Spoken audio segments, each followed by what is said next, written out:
አሰላሙ አለይኩም ወራህመቱላሂ ወበረካቱ። የተወደዳችሁ የነጃሺ ቲቪ ተመልካቾች የነጃሺ ቴሌቪዥን የረመዳን ልዩ ዝግጅት በሐረሪ ክልል ወደ እናንተ መድረሱን አሁንም ቀጥሏል። እንግዲህ ከእናቶች ጋር ነው አሁን ደግሞ የመጣ ነው።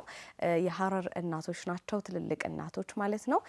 ኃላፊነታቸው ምን ይመስላል የሚለውን ልንጨዋወት ነው። የልጆች አስተዳደግ ላይ በተለያዩ ፕሮግራሞች እንግዲህ ልጆች በሐረሪ ክልል ምን ይመስላሉ የሚለውን አሳይተናቸዋል። የዛ ደግሞ ትልቁ አስተዋጽኦ እናቶች ጋር ያርፋልና እናቶች አስተዳደግ ላይ እንዴት ሰሩ፣ ከዛ በተጨማሪ ደግሞ ሀገራዊ ኃላፊነቶች ላይም ሆነው ክልሉ ከሌሎች ክልሎች ጋር በሚኖረው ነገር እንደ ሀገር እናት ማለት ነው የራሳቸውን አስተዋጽኦች እያበረከቱ ምክር እየለገሱ ልጆች አለፍ ሲልም ደግሞ በሽምግልና ተቀምጠው እርቅ እያወረዱ ለሀገር ጠቃሚ የሚባሉ እየመከሩ ማለት ነው እነዛን ነገሮች እያሳለፉ ያሉ እናቶች ናቸው። አሁንም በትልቅ ሀገራዊ ኃላፊነት ላይ ነው የሚገኙት። ራሳቸውን ያስተዋውቁናል። ከዛ ደግሞ ቆይታ እናደርጋለን። ሰላም አለይኩም። ወአለይኩም ሰላም ወራህመቱላሂ ወበረካቱ። አማንተሁ አማን እንተነ ማንተሁ አልሐምዱሊላህ አማን። እሺ አስተዋውቁን እስቲ ከርሶን ጀምር። እኔ አይኑሪ አብዱላሂ ጃሚ ይባላለሁኝ። እንደገና ሁለተኛ የማዕረግ ስም አለኝ ኢናይ የሚባለው የመጨረሻ ማዕረግ ስም ነው።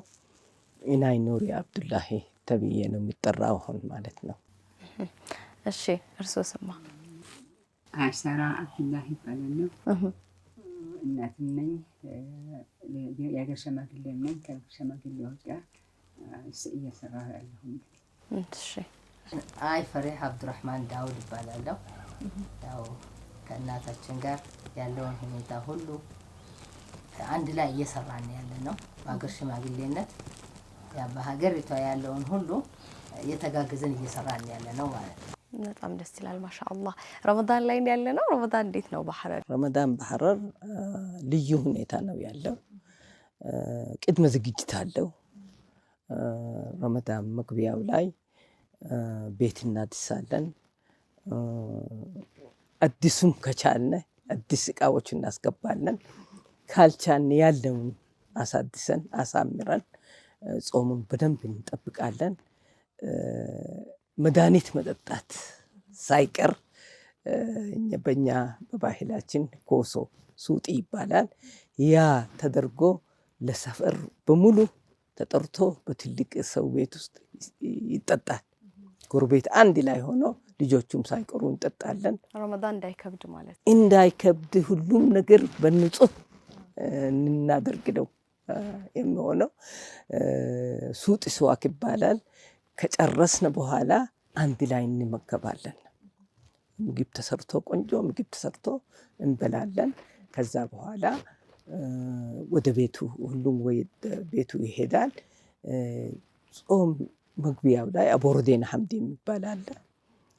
አቦርዴን ሐምድ ይደረጋል። ትልቅ ሰው ቤት ውስጥ በመጀመሪያ ደረጃ ቤት ውስጥ እናትና አባትን አቦርዴ ይደረጋል። ከዛ በኋላ ጎረቤት፣ ከዛ በኋላ ዘመድ፣ ትልልቅ ሰዎች ቤት ይኬዳል ማለት ነው። እና አንድ ልዩ ነገሩም አለን። አሁን ለምሳሌ ጾም ሳይደርስ የሞተ ሰው አመት ያልሞላው ሰው ካለ እሱንም ለማስታወስ ስርዋቡን የሚባለውን ተደርጎ አላሁ መርሂም ይደረጋል እንላለን። ሌላው አልሐምዱሊላህ ረቢል ዓለሚን እንደ ድሮም አይደለም። ድሮ ሴቶች የሃይማኖቱም ትምህርት ከሆነ ሀብታም ቤተሰቦች፣ ትላልቅ ቤተሰቦች ካልሆኑ በስተቀር ያው መማር እድል አልነበራቸውም፣ ብዙም አልነበራቸውም። ሴቶች እንደዛው የተማሩም ነበሩ፣ ግን እንደሆኑ አልተደረሰም። አሁን ሁሉም ሰው ክታብ ከፍቶ ቁርአኑን ይቀራል። ሁሉም ነገር አውቆ ነው ጾሙንም የሚበላሽ ነገሩም ተምሮ ነው ሁሉም ነገር የሚጾመው። እናት ልጆቿን ታስተምራለች። እንደዚህ ነው ይሄ ካደረክ ጾም ይበላሻል የሚሉም ሁሉ ልጆቹን ያስተምራሉ ማለት ነው። እና ቤት ውስጡ ከገባ በኋላ ይሄን ከተደረገ በኋላ ምግብ ይሰራሉ። ምግብ ከሰሩ በኋላ ጊዜ አላቸው። ለስራም ጊዜ፣ ለጸሎት ጊዜ፣ ቁርአን መቅሪያ ጊዜም ለብቻ አድርጎ ቀኑን በሙሉ ሁሉም ነገር ቁርአኑን ይቀራሉ ሴቶቹ። እና ይሄን ያደርጋሉ ማለት ነው። ሌላው ሴቶች አሁን በአመት ያልሞላቸው ያገቡ ሰዎች ካሉ ቡንቱር የሚባለው ነገር ይደረጋል። ቡንቱር በስንዴ ዱቄት ከማርና ቅቤ ጋር አንድ ላይ ተደርጎ ይደረጋል። ያን ለቤተሰብ ለአማቾች ይወሰዳል ማለት ነው። ሴት ልጅ አመት ያልሞላት ልጅ መዳሯን ያስታውቃል። ብዙ ነገር ነው። ሌላም ኸትም ምናምን ያደርጋሉ። በየቤቱም ይቀራል። በየመስጊዱ በየአድባራቶቹ አዋቾቹ ይቀራሉ። ከዛ በኋላ የቤቱም ቅራአ ለብቻ ነው። ቤተሰብ አንድ ላይ ቀርቶ የሚኸትመው አለ። ጓደኛዎች በተራ በተራ በየቤቱ ይኸትማሉ። ያን ሲኸትሙ ምግብ እንሰራለን። ኸትሚውን ያው ለሞቱ ለኛም በረካ እንዲደርሰን ያን እናደርጋለን። ወሩ በሙሉ ቁርአን ሳይቀራ አይዋልም። ይሄ ነው እና ሴቶቹም አሁን አልሐምዱሊላህ ረቢል ዓለሚን መቅራቱን ጀመርነ። ከወንዶች እኩል ግን ጫናው በእኛ ላይ ይበዛል። ምግቡን እናበስላለን። ሁሉም ነገር የምናደርገው እኛ ነን እና ከዛ ግዲሪያም የሚባል አለ። በድር ቀን ጾም ውስጥ 17ኛው ቀን ላይ አለይሂ ሰላቱ ሰላም ረሱላችንና ሰሃቦች የተዋጉበት ቀንና ድል ያደረጉበት ቀን ነው። ያ ቀን ሐረሪ ብሔረሰብ አስታውሰዋል። ስቲል እስካሁንም ድረስ ያስታውሰዋል። እንዴት ነው የምናስታውሰው? በርቲ የሚባለው አለ። ዱላ ይዞ ወጣቶች በየበሩ አሁን ለምሳሌ አርጎበበሪና አሱምበሪ ተካፍለው እሱን ያደርጋሉ። ያን ያደርጉ ሴቶች እነሱን በርታ በርታ ይሉና እልልታም አለ፣ ማሸናነፍ አለ። ከተፈነከነኩ ደም ከወጣቸውም ምንም እንዴት ሆነ የሚል የለም። ደስታ ነው። ያን ማስተዋት የሚያደርጉት ነገር ነው። ሌላው በዛን ቀን አፎቻዎች አሉ። አፎቻ ማባል እንደ ድረሁን የሚባለው ነው። እነዚህ አፎቻች 7 አፎቻዎች ስሪና ቡና አድርጎ አባድር ይሄዳሉ ማለት ነው። እንኳን በዚህ ቀን አደረሰን ለማለት ያደርጋሉ ማለት ነው። ሌላው ኸቲመት ላይ ሌላው ምንድነው? ልጆች ወጦ ያደርጋሉ። እናቶች ለነሱ ወተት በጠርሙስ እንጀራ ጋግሮ ወይ ብስኩት ነገር ያላቸውን ሰጥቶ እንዲጫወቱ እና ከቤት እንዳይረብሹ ያደርጓቸዋል። ሌላም ምክንያት አለው። በዛ ልጆቹን ይሸኛሉ ማለት ነው። እንደገና ኸቲመት በ27ኛው ቀን ትልቅ ቀን ነው። ኸቲመት ይባላል። በየቤቱ ቡናና ስሪ ይደረጋል። በየወጣቶች ሳይሆኑ ወጣት ቤት ሳይሆን እንደኛ ያሉት ያደርጋሉ። በየቤቱ እየዞሩ ተራዋህ ከሰገዱ በኋላ ያሲንና ተባረካ አድርጎ አባቶች ይመርቃሉ። ያን ቀን ዘመድ አሁን ለምሳሌ በአባት ወገን አክስት የምንላት አናን እንላለን። ያን ቀን ብጢ ካላደረገችና አና የምትሆንለት ሰዎች ካላደረገች በጣም ነውረኛ ነች። እንዴት ተብሎ ያን አኔ አዲጁሉና ብጢ ኸቲመት ብጢ ይባላል። ያን ልጆች ያሉበት ቦታ 7 ልጆች ካሉም 7 ይወሰዳል። አንድ ካለም አንድ ይወሰዳል። በዛ ልጆችን ያስታስዳሉ። አመጡልን ብሎ ልጆች በጣም በዛ ስሪ ይደሰታሉና መተዋወቁም መዛመዱም መፈላለጉም በዛ ውስጥ አለ። በልጆች ነው የምንልከው። አሁን ሁሉም ቤት ስሪም አለ። ስሪም እንልካለን። ያችኛም ለእኔ ትልካለች፣ እኔም ለሷ ልካለሁ። በቃ በዛ ደስ ይላል። መሐባም ይጨምራል። ደስ ይላል። ያም እናስቀምጠዋለን። ኢድ ሲሆን ያን በማርና በቅቤ አድርገን ስር ባይሽሽ ይባላል። ለቁርስ እሱን ነው የምንበላው። እና ያው ኸቲመት ትልቅ ቀን ነው በእኛ። ኸትም ሁሉ ሰደቃ ይደረጋል። በትልቅ ሰደቃም እንዳለ ሁሉም እና ምግቦቹም ይቀያየራሉ። ቆንጆ ቆንጆ ምግብ ይሰራል። ለጎረቤቱም እሱም መለዋወጥ አለ ይላካል።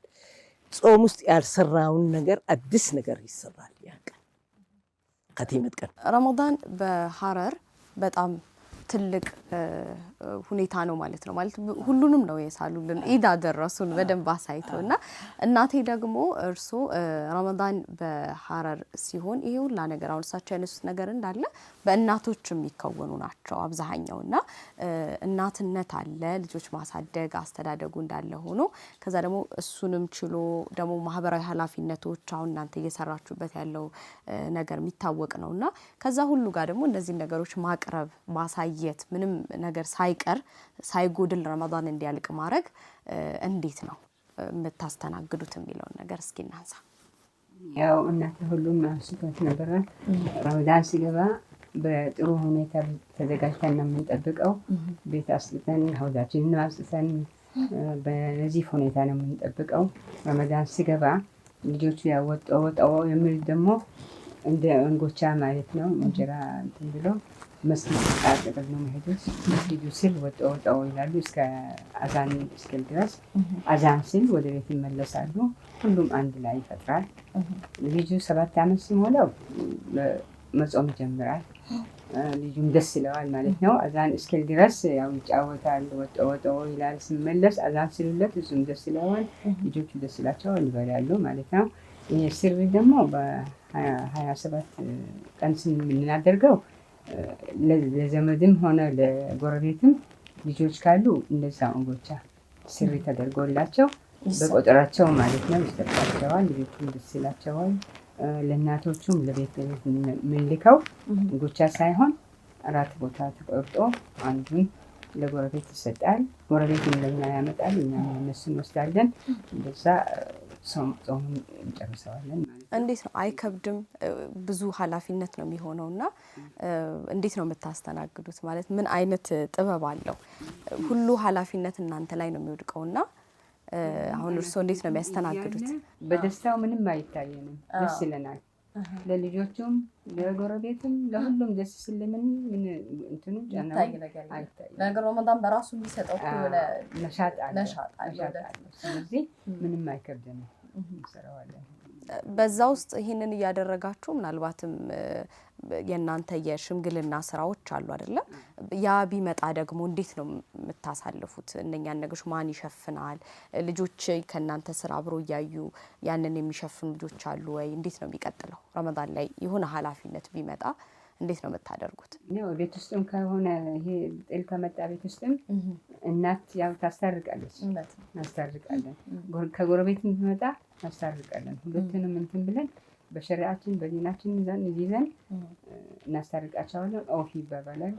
እንዳውም ረመዳን ሳይገባ በፊት ሁሉም የተጣለው ሰው ካለ ኦፊ ተባባሉ ይባላል። መጀመሪያ እንትን ካለ ቆይታለ ኦፊ ተባብለን ረመዳን የሚገባው። በረመዳን ውስጥ እንኳን እስከዚህ ሰው ይጣላና እንትን የሚል እንትን ለመጣ የለም። ብዙም የለም። በጣም ቆንጆ። ወደ እርስዎ ልምጣና እናቴ አስተዳደግ ላይ ቢያነሱልን። ለምሳሌ ብዙ ልጆችን አየን በቆንጆ የኢልም ትምህርቶች ውስጥ አልፈው ነው አሁን ያሉበት ደረጃ የሚደርሱት ወጣቶች ልጆች ሁሉምና መድረሳዎችም ላይ በደንብ ነው የሚሰራው ሁሉ ነገር። እናንተ ምናልባት በዛ መንገድ ላይ ሆን ይችላል ያለፋችሁት፣ ግን ያሁኑ ትውልድ ደግሞ በደንብ በዓለማዊ ትምህርትም በመድረሳም በደንብ እንዲያልፍ የናንተ አስተዋጽኦ ትልቅ ነውና በዚህ ዙሪያ የናንተ አበርክቶ ምን ይመስላል? አሁን ላይ በተለይ እናንተ ምን አይነት አመለካከት አላችሁ? ቅድም እናቴም ጠቀስ አድርገውታል። አሁን ካለው ትውልድ ጋር ያለው ነገር እንዴት ይታያችኋል? አሁንስ እንዴት ነው ያንን እንዳይደገም እናንተ እያደረጋችሁ ያላችሁ በመንገድ? ያው አልহামዱሊላህ አሁን እንዴት ነው አሁን ያለው ልጅ አስተዳደግ እና የድሮ አንድ አይደለም። አሁን በዛ አማካኝነት ከዛ ስንመጣ የድሮአቸውን በዛ ተመክሮ የወሰነውን እናቶቻችን ያየነውን ያ እንዳይደገምና አንዱን ብቻ ይዘው እንዳይቀሩ የዓለማዊንም እንዲማሩ ዲንም እንዲማሩ ፕሮግራም አለ። ትምህርት ቤት ሄደው ሲመጡ ቁርአን የሚማሩበት ሰዓት አላቸው። ቁርአን ቤት ይሄዳሉ። ጠዋት ከሱብሕ በኋላ ደግሞ ቁራንጌ ይባላል። ቁራንጌ ያላቸው እዛም ያነባሉ። አስር ከሰገዱ በኋላ ማለት ከማታ ከወጡ በኋላም አላቸው ትንንሾቹ ማለት ነው። ትልልቆቹም በእነሱ በሚፈልጉበት መንገድ ለእነሱ በሚያመቻቸው መንገድ ከኡስታዞቻቸው ጋር ይነጋገሩና ሰዓት ይደረግላቸዋል። በዛ ሰዓት ይማራሉ። ግድ እኛ ደግሞ እነሱን ካልገፋፋን በስተቀረ በራሳቸው አይሄዱ። ግድ ምን ታደርጊያለሽ? እነሱን አባብለሽ መሸኘት። ትልልቆቹ ደግሞ ለአኺራችሁ ይጠቅማችኋል። እንደዚህ ይሆናል። በዲን ያለፈው አለፈ፣ አሁን ዲናችሁን ግድ መያዝ አለባችሁ በሚል ሁሉም እናቶችም እየተማረ ነው። ሰዓት አለ፣ መግሪብ ሻይ መሀል አለ፣ ሱብህ ከተሰገደ በኋላ ትምህርት ቤት አለ። እዛም እየተማርን ነው እና በዚህ አይነት እኛ የተማርነውንም እነሱም ሙሐደሳ እናደርጋለን። እነሱም ይሄንን ይነግሩናል፣ እኛም እንነግራለን። ያወቅን እናስተምራለን፣ ያላወቅነው ልጆቻችንን እንጠይቃለን። በዛ አይነት እንደዚህ ያስተማርን ይሄድን ያለ ነው ማለት ነው። አሁን እናንተ በዋናነት ከማንኛውም ከእናት ከሀረሪ እናት ዘለል ብሎ የሁሉም ደግሞ ይመለከታችኋል። አሁን በሽምግልናው ዘርፍ ስትቀመጡ ማለት ነው እና እንዴት ትገልጹታላችሁ? አሁን የበፊቱንና አሁን ያለውን ነገር በደንብ አስተሳስራችሁ ስታነሱት እንደው ምን ይታያችኋል? እውነቱን ካልሽ የድሮ ይሻላል ልበል ከአሁኑ ግን አሁን ዘመነና ያሁኑም ቆንጆ ነው። በድሮ እናቶቻቸው የነሱ አያቶቻቸው በሁለት ቃል ነው የሚያስታርቋቸው፣ ቤት ለቤት ተኪደው ማለት ነው። እነሱ የሆነውን እዛ ይተረጉሙላቸዋል፣ ይሏቸዋል። እሺ እንጂ እምቢ ማለት የለም። የሚያስፈልገው ነገር ካለ የጎደላት ነገር ካለ ከኪሳቸው አውጥተው ሞልተው ነው የሚያስታርቋቸው። ከዛ ከነሱ ወደዚህ ስንመጣ ደግሞ አሁን በዘመን ነው እንደ ጊዜው ነው መሄድ ያለብን። አሁን እኛ ጋር ሲመጡ ያመለክታሉ። ባለው ሁኔታ ሁለት ወገን እንሰማለን። የተጎዳ ወገንም የጎዳ ወገንም እንሰማለን። አሁን ይሄንን ስናስታርቅ እነሱ በሚያመቻቸው እኛ እንደምንላቸው መጀመሪያ እናያለን። ምንድነው ጉዳቷ? ይካሳል የለውም የሚክስበት እናግዘዋለን። በእንደዚህ አይነት ፍትህ ሳይመጣ አይቀርም። በቃ በምንም ታግዞም ቢሆን ግድ ነው። ይሄ ውስጥ ለውስጥ ስለምንተዋወቅ እንነጋገራለን። ያለውን ሁኔታ ፍርጥ አድርገን ነው የምንነጋገር። ምንድነው ችግርሽ? ምንድነው ችግርህ? እስከዚህ ተባብለን ያለውን ሁኔታ ነፃ ተነጋግረን የሚሆነውን እንደዛ አድርገን ማስተካከልና መሸኘት ነው።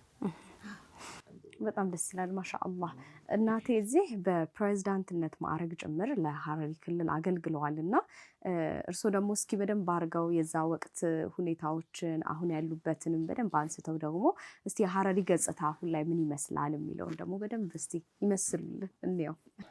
ያው ለውጥ ሲመጣ ሁሉም ክልሎች በክልልነት ከተቋቋሙ በኋላ እኔ ፖለቲካም ውስጥ ሳተፍ ነበር። በስንት ዓመተ ምህረት ማለት ነው? ምናልባት ወጣት እያሉ በ83 ነው የገባው አይደል? ኢህአዴግ ሲገባ በደርግም ጊዜ እንቅስቃሴዎች ጀምራለሁ። ካገባሁኝ በኋላ ነው ሁለቱ የሆነው። ወጣት ነበርኩኝ፣ በዛም ጊዜ ወጣት ነበርኩኝ። እድሜ በ14 ዓመት አገባሁኝ። ወጣት ነበርኩኝ፣ ልጆቹም ነበሩ። በጣም ትግል ይወድ ነበር በራሴ። አንደኛው በዚህ ያነሳሳኝ ነገር በልጅነቴ መዳሬ ቆጨኝ ነበር። በቤተሰብ ደረጃ ነው የምትዳሪ የነበረው፣ ምርጫ አልነበረሽም። በእነሱ ምርጫ ነበር። ያ ነገር በሌላው እንዳይደርስ፣ በልጆቼ እንዳይደርስ ይታገል ነበር። በዛ የተነሳ ደርግም ጊዜ የሴቶች ማህበር ውስጥ ነበርኩኝ፣ ሰራ ነበር። ኢህአዴግም ዝገባ እንደዛ ክልሎቹ በክልል ከተወሰነ በኋላ እኔም በምርጫ ውስጥም ገብቼ በድርጅቴ ተመርጬ ነበር። ያ ሲመረጥ በዛ ብቻ ምክር ቤቱ ብቻ ሳይሆን በዛም ወቅትም በጎረቤቱም ደረጃ ጥሉም ካለ ማህበራዊ ግንኙነቶች በጣም ነበረኝ። በጎረቤት ደረጃ ሁሉም ነገር ሲሆን ልጅ ነኝ ግን ወጣት ነኝ። እኔን ጋር ነው የሚመጡት። ምናልባት ያነሱት ሀሳብ ይሄ በልጅነት መዳር የሚለው ብዙዎችን የሚገዛ ሀሳብ ነበር። አዎ ወጥቶ የማውራት ወጥቶ የመቀላቀል ነው። እሱ ነው።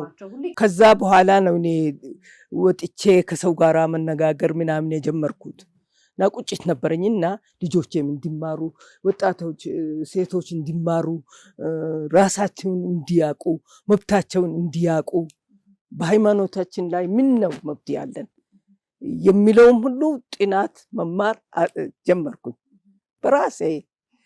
ከዛ በኋላ ሴቶች ማህበር ሳይቋቋም በፊት